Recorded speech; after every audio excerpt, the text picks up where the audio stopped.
വയനാടൻ മക്കൾ ഭൂമിക്ക് വേണ്ടി വയനാടൻ ഭൂമിയിൽ സമരം ചെയ്യുന്ന ക്രിക്കറ്റ് ബോർഡിന്റെ നേതൃത്വത്തിലുള്ള ആദിവാസി ജനവിഭാഗം തിരുവനന്തപുരത്തേക്ക് ഏഴാമൂർ വലിയ മാർച്ചുമായി മുമ്പോട്ട് പോവുകയാണ്. ബഹുമാനപ്പെട്ട PV അൻവർ MLA ആ സമരഭൂമി സന്ദർശിക്കുകയും ബഹുമാനപ്പെട്ട MLA ഈ നാളെ മുതൽ ഞങ്ങൾ നിങ്ങൾക്കൊപ്പമാണെന്ന് പറഞ്ഞ് നൂറുകണക്കിന് മണ്ണിന്റെ വക്കരിക ഈ സമരവേദിയിലേക്ക് കടന്നു വരികയാണ്. KK ബൗളൻ ആദിവാസി പരിഷത്തിന്റെ സംസ്ഥാന കോർഡിനേറ്റർ KK ബൗളന്റെ നേതൃത്വത്തിലുള്ള നൂറുകണക്കിന് ഭൂമിരഹിതരായ ആദിവാസി ജനവിഭാഗമിത ഈ സമരത്തിന് ഐക്യദാർഢ്യം അർപ്പിച്ചുകൊണ്ട് വയനാടൻ മക്കളിത ഈ സമരത്തിന് പൂർണ്ണമായും ഐക്യദാർഢ്യം അർപ്പിച്ചുകൊണ്ട് ഞങ്ങളോടൊപ്പം ചേർന്ന് നിൽക്കുമെന്ന് നൂറാമത്തി ഉറക്കെ പ്രഖ്യാപിച്ചുകൊണ്ടിത അവരുടെ തനത് ശൈലിയിൽ ഈ വേദിയിലേക്ക് കടന്നു വരികയാണ്. ഞങ്ങൾക്കാരുമില്ലാത്തതെന്ന് ഞങ്ങൾക്കാരുമില്ല ബഹുമാനപ്പെട്ട MLA നിങ്ങൾ വരണം ഞങ്ങളുടെ സമരഭൂമിയിലേക്ക്. ഞങ്ങൾ നിങ്ങളോടൊപ്പം നിങ്ങൾ ഞങ്ങളോടൊപ്പം ചേർന്ന് നിന്ന് മുന്നോട്ട് പോകാമെന്ന് KK ബൗളന്റെ നേതൃത്വത്തിലുള്ള ഭൂമിയുടെ മക്കൾ വയനാടിന്റെ മക്കൾ ഈ നാടുണ്ടായ അന്ന് മുതൽ ഈ നാടിന്റെ അവകാശികളായ ഭൂമിയുടെ അവകാശികളായ പ്രിയപ്പെട്ട ആദിവാസി വിഭാഗത്തിലെ ബൗളന്റെ നേതൃത്വത്തിലുള്ള വലിയൊരു വിഭാഗമുണ്ട്. ഈ സമരഭൂമിയിൽ നിന്ന് മറ്റൊരു സമരഭൂമിയിലേക്ക് വരികയാണ്. മുഴുവൻ ആളുകൾക്കും ആർദ്രമായ സ്വാഗതം അർപ്പിക്കുകയാണ്.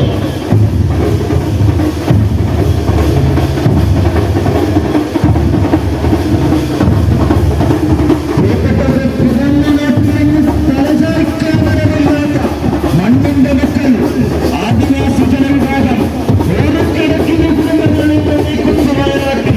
ഭൂമിക്ക് വേണ്ടി സമരം ചെയ്യുകയാണ്. ഇരുപത് മേഖലയിൽ പാപ്പശ്ശേരി മേഖലയിൽ ഒന്ന് തലചാരിക്കാൻ ഒന്ന് മരിച്ചു വീണാൽ ഭൂമിയില്ലാത്ത നൂറുകണക്കിന് ആദിവാസികൾ KK ബൗളന്റെ നേതൃത്വത്തിലുള്ള ആ വലിയ സമരഭൂമിയിൽ നിന്ന് ചേർന്നിട്ടുള്ളത് ഐക്യരാജ്യം പ്രഖ്യാപിച്ചുകൊണ്ട് നടന്നുവരുന്നത്.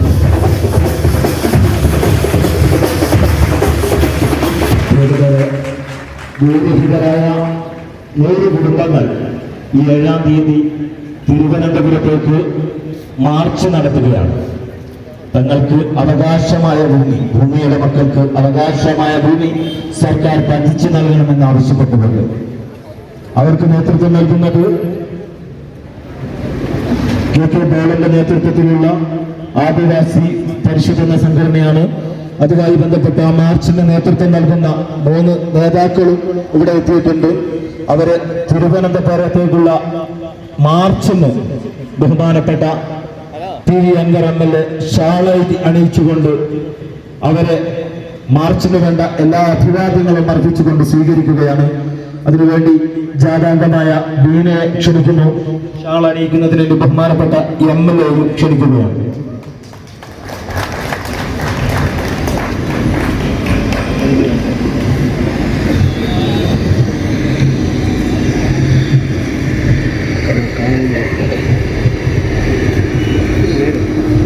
പ്രിയമുള്ളവരെ, വളരെ വൈകാരികമായ മുഹൂർത്തമാണ്. കാരണം ഭൂമിയുടെ അവകാശികൾക്ക് ഭൂമിയില്ലാത്ത സാഹചര്യത്തിൽ അതിനുവേണ്ടി നൂറുകണക്കിന് കുടുംബങ്ങളെ കുടിൽ കെട്ടി സമരം നയിക്കുന്ന വലിയൊരു നേതൃനിരയാണ് ഇവിടെ എത്തിയിട്ടുള്ളത്. അതുപോലെ തന്നെ ജാഥക്ക് മാർച്ചിന് നേതൃത്വം നൽകുന്ന രാജന് ഷാളണിയിക്കുന്നതിന് വേണ്ടി ബഹുമാനപ്പെട്ട MLA-യും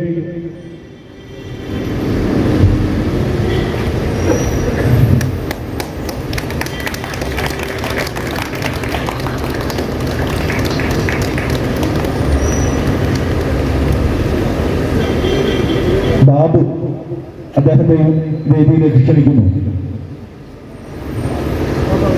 പ്രിയപ്പെട്ടവർ, 30 ലക്ഷം ആളുകൾ ഇന്നും കേരളത്തിൽ ഭൂമിയില്ലാതെ സ്വന്തം ഭൂമിയില്ലാതെ സമരത്തിലാണ്. അവരുടെ പ്രതിനിധികളാണ് ഇവിടെ എത്തിയിട്ടുള്ളത്. അവരുടെ അവകാശങ്ങൾക്ക് വേണ്ടി പോരാടുന്നതിന് വേണ്ടിയാണ് അവർ 7-ാം തീയതി തിരുവനന്തപുരത്തേക്ക് സഞ്ചരിക്കുന്നത്. അവർക്ക് എല്ലാവിധ അഭിവാദ്യങ്ങളും ഈ സംഘാടക സമിതിക്ക് വേണ്ടി രേഖപ്പെടുത്തുകയാണ്, സമരത്തിന് വേണ്ടി രേഖപ്പെടുത്തുകയാണ്.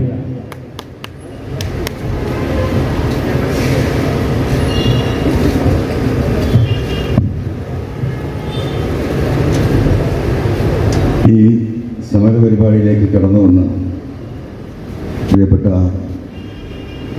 നിങ്ങളുടെ ആദിവാസി സഹോദരങ്ങളെ, ഈ യോഗത്തിലേക്ക് നിങ്ങളെ സ്വാഗതം ചെയ്യുന്നു, അഭിവാദ്യം ചെയ്യുന്നു. നാടിൻ്റെ നാനാഭാഗത്തും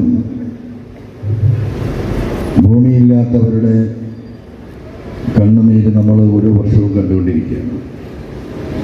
വനാവകാശ നിയമം ഈ രാജ്യത്ത് അനുവദിക്കപ്പെട്ട നാട്ടിലാണ് കാടിൻ്റെ മക്കൾ ഒരു 5 സെൻറ്റ് ഭൂമിക്ക് വേണ്ടി ഇപ്പോഴും ഈ നാട്ടിൽ സമരങ്ങൾ നടത്തേണ്ടി വരുന്ന ഗതികേടിൽ നിന്ന് നമ്മുടെ നാട് കരകയറിയിട്ടില്ല. അതിൻ്റെ ഏറ്റവും അവസാനത്തെ ചിത്രമാണ് 7-ാം തീയതി തിരുവനന്തപുരം സെക്രട്ടേറിയറ്റിന് മുമ്പിൽ ഈ മലമുകളിൽ നിന്ന് ഈ ആദിവാസി സഹോദരങ്ങൾ സമരത്തിന് പോകേണ്ടി വരുന്ന ഗതികേടിൻ്റെ കഥ. നമ്മൾ പറഞ്ഞു വന്ന വിഷയം വന്യജീവികളുമായി ബന്ധപ്പെട്ട നമ്മുടെ മനുഷ്യർ മലയോര മേഖലയിൽ അനുഭവിക്കുന്ന പ്രയാസങ്ങളാണ്. അപ്പോൾ കാർഷിക മേഖലയിൽ ഉള്ളതുകൊണ്ട് തൃപ്തിപ്പെട്ട് ജീവിക്കാൻ കഴിഞ്ഞിരുന്ന കർഷകർക്ക് ജീവിതം ഒരു ഇഞ്ച് മുന്നോട്ട് കൊണ്ടുപോകാൻ കഴിയാത്ത വിധം നമ്മുടെ രാജ്യത്ത്, പ്രത്യേകിച്ചും നമ്മുടെ സംസ്ഥാനത്ത് വന്യമൃഗങ്ങൾ പെറ്റുപെരുകയാണ്. വന്യമൃഗങ്ങളെ നിയന്ത്രിക്കാനുള്ള നിയമം തന്നെ നമ്മുടെ രാജ്യത്ത് വരുന്നത് 1972-ലാണ്. ഏകദേശം 50 കൊല്ലം പിന്നിടുകയാണ്, 55 കൊല്ലത്തോളം. അപ്പോൾ 1972 കാലഘട്ടത്തിൽ നമ്മുടെ രാജ്യത്തിൻ്റെ മലയോരങ്ങളിലെ വനമേഖലകളിലെ സ്ഥിതി എന്ന് പറയുന്നത് വന്യമൃഗങ്ങൾ വളരെ കുറവാണ്. മനുഷ്യർ വന്യമൃഗങ്ങളെ മലയോര മേഖലയിലെ ജനങ്ങൾ അത്യാവശ്യത്തിന് ഭക്ഷണമാക്കാൻ വേണ്ടി വേട്ടയാടി ജീവിച്ചിരുന്നൊരു കാലം രാജ്യത്തിന് 947 സ്വാതന്ത്ര്യം കിട്ടി. 972 വരെ ഏകദേശം 25 കൊല്ലം ഒരു പരിധി വരെ അനുവദനീയമായി നാട്ടിലുണ്ടായിരുന്നു. അതുകൊണ്ട് തന്നെ കാട്ടുമൃഗങ്ങൾക്ക് അവരുടെ പെറ്റുപെരുകലിന് നിയന്ത്രണമുണ്ടായിരുന്നു. പക്ഷേ നാടിൻ്റെ, കാടിൻ്റെ സാമൂഹിക വ്യവസ്ഥ, പ്രകൃതിയുടെ ആവാസ വ്യവസ്ഥ, ഇതൊക്കെ നിലനിൽക്കാൻ ഈ വന്യ സംരക്ഷിക്കണമെന്ന ഒരു ശാസ്ത്രീയ കണക്കിന്റെ അടിസ്ഥാനത്തിലാണ് ഈ പുതിയ നിയമം വരുന്നത്. നല്ല കാര്യം, നിയന്ത്രണം വേണം, അതിൽ തർക്കമൊന്നുമില്ല. പക്ഷെ 1972 ഈ നിയമമുണ്ടാക്കി. ഈ 55 വർഷം കൊണ്ട് എന്തായി? ഈ വന്യമൃഗങ്ങൾ മുഴുവൻ പെറ്റുപെരുകി. നാടിന്റെ മുക്കിലും മൂലയിലും കാട്ടിലല്ല, ഈ പനമരം അങ്ങാടിയിൽ പോലും വന്ന് ഭക്ഷണം കഴിക്കാനുള്ള പന്നികൾ ഈ നാട്ടിൽ ഉണ്ടായിത്തീർന്നത് എങ്ങനെയാ? ഇതിന്റെ മുകളിൽ ഒരു നിയന്ത്രണവും പിന്നീട് വച്ചില്ല. അപ്പൊ മൃഗങ്ങളെ വെടിവെക്കുക എന്ന് പറഞ്ഞാൽ വലിയ അപരാധമായി കണക്കാക്കപ്പെടുകയാണ്. ഒരാളെ കുത്തിക്കൊന്നാൽ ഉണ്ടാകുന്ന ശിക്ഷയെക്കാട്ടിലും വലിയ ശിക്ഷ വന്യമൃഗങ്ങളുമായി ബന്ധപ്പെട്ട വിഷയത്തിൽ.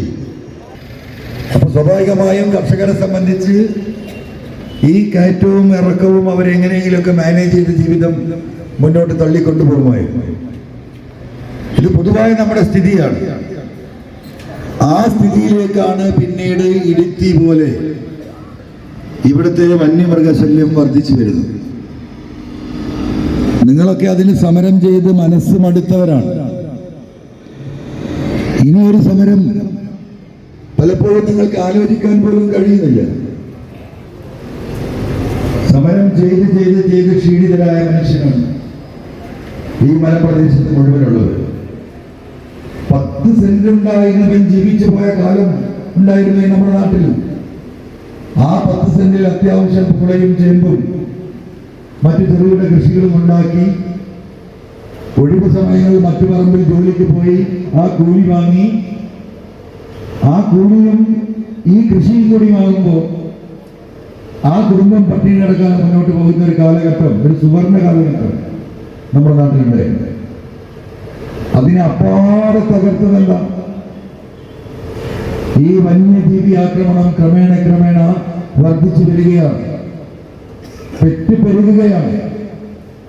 ഒരു നിവൃത്തിയുമില്ലാത്ത അവസ്ഥയിലേക്ക് ജനങ്ങൾ ആ സ്ഥിതിവിശേഷത്തിലേക്ക് എത്തിത്തീരുന്നു. ആരാണ് സംരക്ഷണം ഒരുക്കേണ്ടത്? സംരക്ഷണം ഒരുക്കാൻ ബാധ്യസ്ഥത ഇവിടുത്തെ ഗവൺമെന്റുകൾക്കാണ്. ആ ഗവൺമെന്റിന്റെ നിലപാടെന്താണ്? ആ ഗവൺമെന്റിന്റെ നിലപാട് ഫോറസ്റ്റ് ഉദ്യോഗസ്ഥന്മാർ, പ്രത്യേകിച്ചും IFS കേന്ദ്ര ലോബിയുടെ പിന്നിലുള്ള ഉദ്യോഗസ്ഥന്മാരുടെ താൽപര്യപ്രകാരം മാത്രമേ ഫോറസ്റ്റ് മന്ത്രിമാർക്ക് സഞ്ചരിക്കാൻ കഴിയുള്ളൂ. മറുത്തൊരു വാക്ക് പറയാൻ ഒരു ഫോറസ്റ്റ് മന്ത്രിക്ക് കഴിയുന്നില്ല. എന്തുകൊണ്ടാണ് സാധിക്കാത്തത്? ഈ ജനങ്ങളെ സംരക്ഷിക്കാൻ ജനങ്ങൾ വോട്ട് ചെയ്തയച്ച ജനപ്രതിനിധികളാണ് ഇവർ. ഇവിടെ ഒരു 6 മാസങ്ങൾക്ക് മുമ്പ് ഒരാന പിന്നാലെ കൂടി നമ്മുടെ ഒരു സഹോദരനെ ചവിട്ടിക്കൊന്നു. അദ്ദേഹത്തിന് ജോസ് എന്ന പേര് ഞാൻ ഓർക്കുന്നു. ഇവിടെ കൽപ്പറ്റ MLA ടി സിദ്ദീഖ് കഴിഞ്ഞ നിയമസഭാ സമ്മേളനത്തിൽ, ഈ മരണം കഴിഞ്ഞ ഉടനെ ഉണ്ടായ നിയമസഭാ സമ്മേളനത്തിൽ ഈ വിഷയം നിയമസഭയിൽ കൊണ്ടുവന്നു.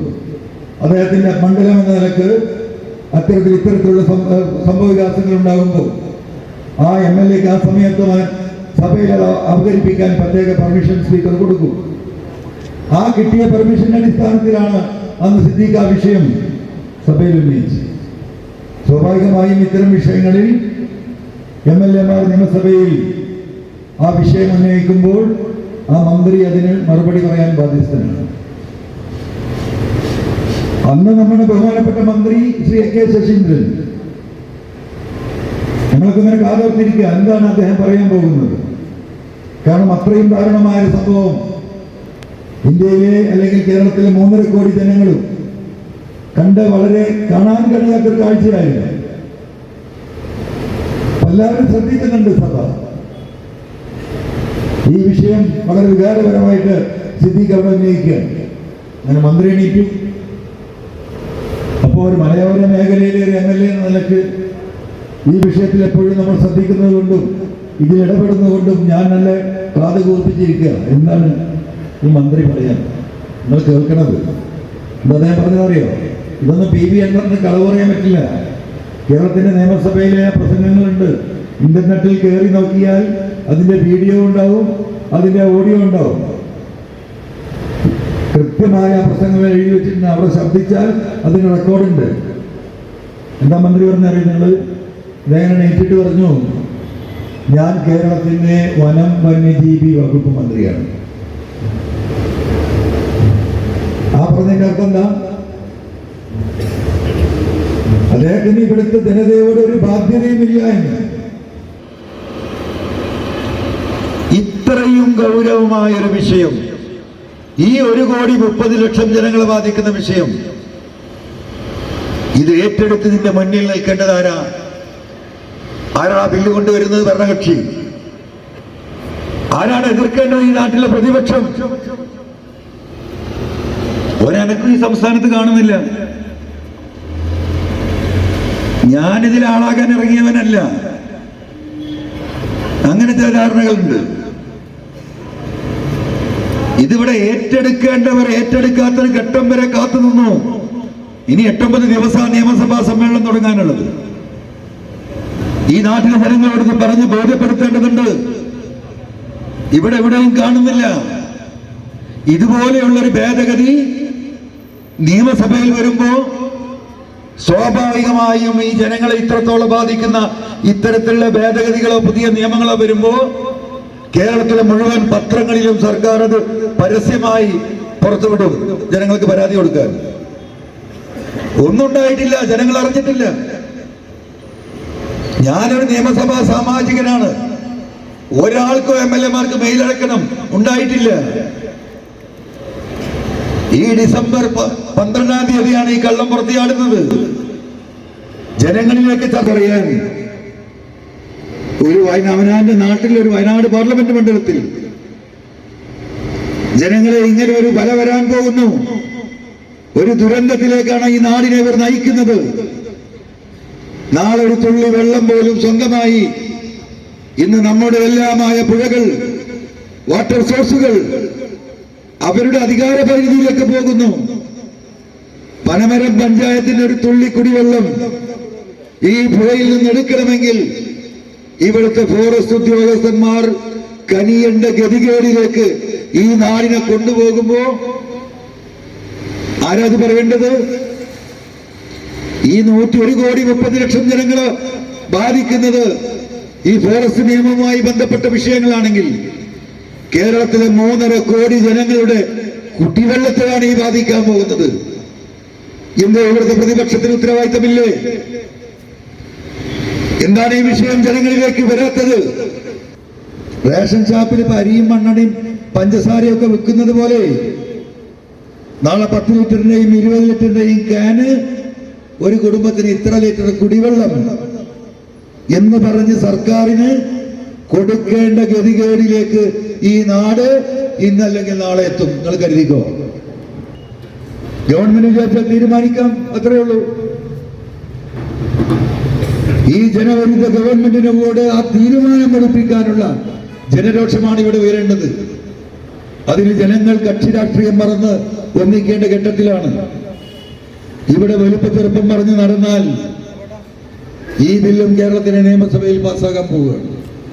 അതെല്ലാവരും മനസ്സിലാക്കിയാൽ നന്നായിരിക്കുമെന്ന് സ്നേഹപൂർവ്വം ഓർമ്മപ്പെടുത്തിക്കൊണ്ട് ഇവിടെ എത്തിയ മുഴുവൻ ആളുകൾക്കും അഭിവാദ്യം അർപ്പിച്ചുകൊണ്ട് വരാനിരിക്കുന്ന സമരപരിപാടികളിൽ ഈ നാടിനെ മുഴുവൻ ജനങ്ങളുടെയും പിന്തുണയുണ്ടാകണമെന്ന് സ്നേഹപൂർവ്വം അഭ്യർത്ഥിച്ചുകൊണ്ട് ഞാൻ നിർത്തുന്നു. നന്ദി, നമസ്കാരം.